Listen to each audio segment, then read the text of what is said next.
na achie kuwa achitaizena. Akpe no do achi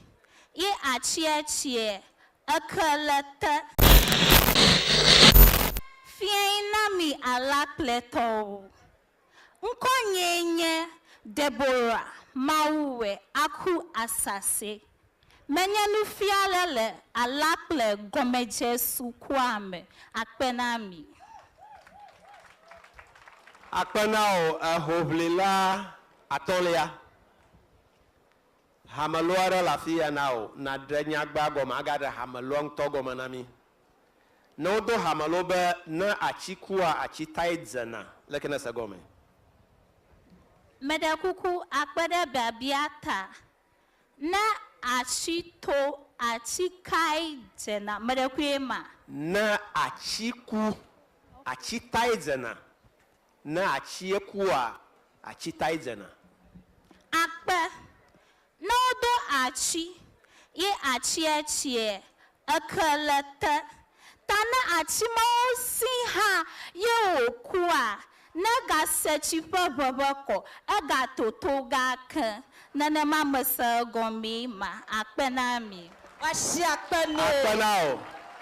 Akpenao ezagbagba nto pieko achi eshiare ike wosan abale nto na gble na chigazara achi magiko ezebe ogaze kaka neva zezega eta e ojezega tue achi afia osiro engbo fima ye ojezega tue na manya gba gboglomima kaka hamalon to gome nyebere nenyebe amarenye na newola ye mama gavalioa afa avio aro amayo pleroa wowe ojeba hore tefe na marenye ngutefe wolade aro nye ngutefe wolade ye wo na no la gbeme wo no jochuoro la gbeme ye magavalioa enya mashama fo mokpopo